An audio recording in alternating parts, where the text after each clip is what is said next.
Hey guys, Sean here and welcome to the F1 Word. Now, when Haas applied to enter Formula 1 from the start of the 2016 season, they did so by entering into an agreement and partnership with Ferrari. The idea was to create a cost-effective model that new teams could follow to enable more to enter the sport in future. The agreement essentially sees Ferrari building parts for Haas that the team are not bound by the regulations to build and develop themselves, and Haas's chassis builder Dallara are also permitted to use Ferrari's wind tunnel.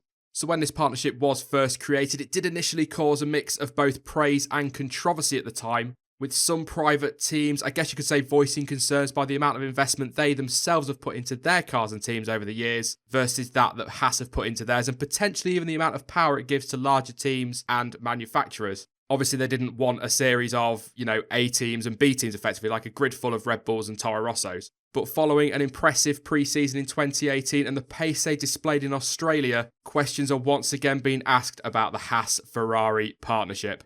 The concerns are predominantly being led by Force India and McLaren, who have asked for the partnership between the Scuderia and the American team to be investigated, with Force India raising concerns about how realistic it is for a team with so little experience to make the jump forward that they have in 2018. Even Fernando Alonso has come out and described the car as a replica of the 2017 Ferrari, something of course Haas strongly deny. And McLaren boss Zak Brown has said that it is something that needs to be looked at closely. However, I would like to stress at this point that he's also stated there is no evidence to suggest that Haas are outside of the rules in any way. But team boss Gunther Steiner has also been quick to dismiss the rumours by saying that the team's critics talk without intelligence and without knowledge, and he's even invited them to raise a protest. A protest which will probably be very unsuccessful because the FIA's Charlie Whiting has said that they have no concerns about the relationship between the two teams, and he stated that they know exactly what is going on between Haas and Ferrari, which is completely legal.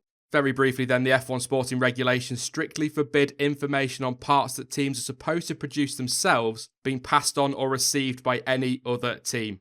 Now, Haas do use Ferrari's front suspension, for example, which is completely allowed within the regulations, and their driver Romain Grosjean has stated that the use of this system would naturally dictate the major aerodynamic design points of the car.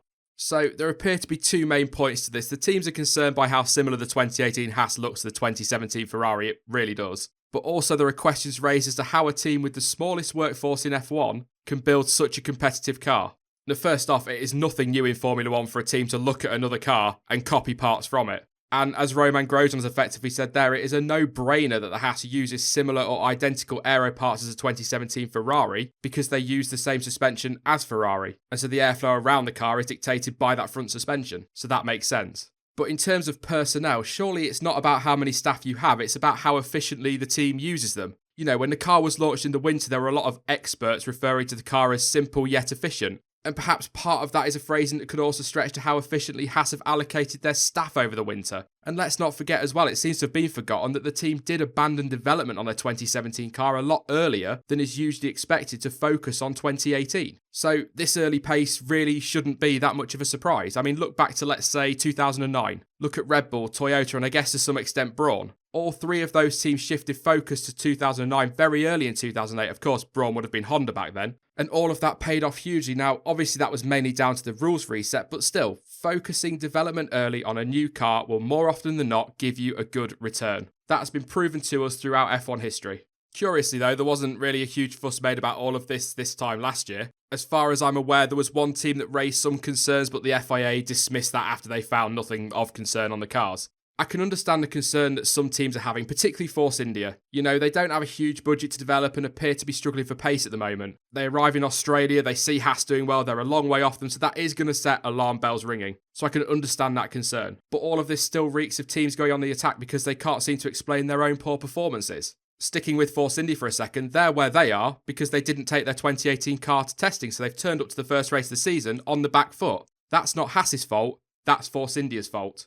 And let's look at McLaren. As far as I'm aware, they weren't raising huge protests and concerns last season when they were losing out to Haas in the Constructors' Championship and were consistently running behind them. And this, yet again, as we've seen for the last 3 years with Honda, it just looks and sounds like another vain attempt to draw attention away from the Woking team. Look, I'm not going to turn this into a Force India or McLaren bashing because that's not what I'm trying to do. I'm not anti-Force India, I'm not anti-McLaren in any way, shape or form. But McLaren have had Honda to hide behind over the last 3 years and have been able to make claims and whatnot that they have the best chassis in Formula 1, particularly last season, of course. They spend the back end of 2017 and all through the winter talking about how now they've got the same engine as Red Bull, they're going to be challenging them for third. That's who they want to be fighting. That's their target and goal. Yet they rock up to Australia over a second behind Red Bull with the same engine in the back of the car. And now they've got nowhere to hide. They're shifting that focus elsewhere. But once again, and I'm going to quote Ron Dennis from I believe 1998, once again, rather than rising to the technical challenge, teams have decided to protest against it or to raise concerns or to go for this famous clarification that they always look for.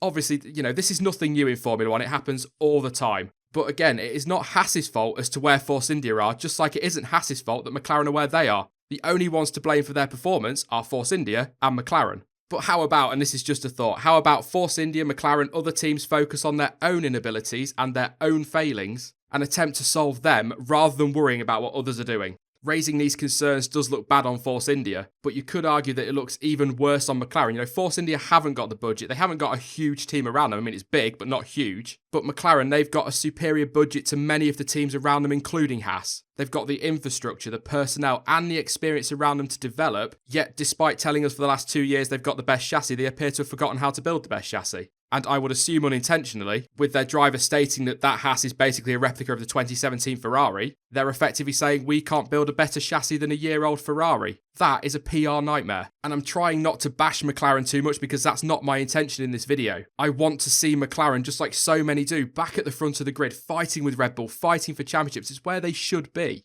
But with all their talk last year, through the back end of 2017, through the winter, they've raised the bar. They wanted to take the fight to Red Bull and they're nowhere near at the moment.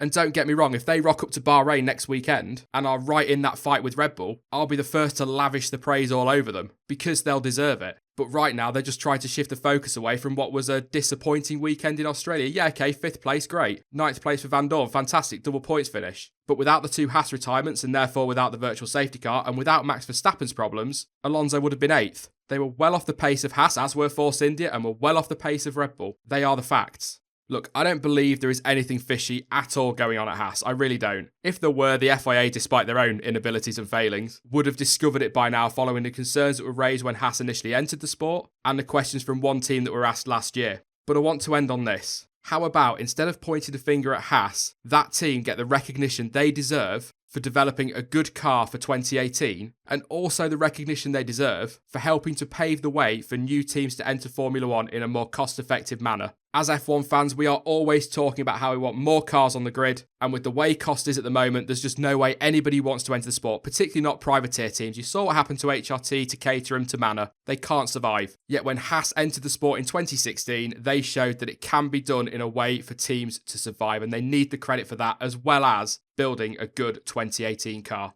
That is it from me. I will be back soon with more content as ever, and don't forget to join us this Sunday at 6 p.m. UK time for our usual live stream. In the meantime, though, you can follow me on social media. Links to Facebook, Twitter and Discord are all in the description down below. But as ever, thank you for watching. I've been Sean. This has been the F1 Word, and until next time, goodbye.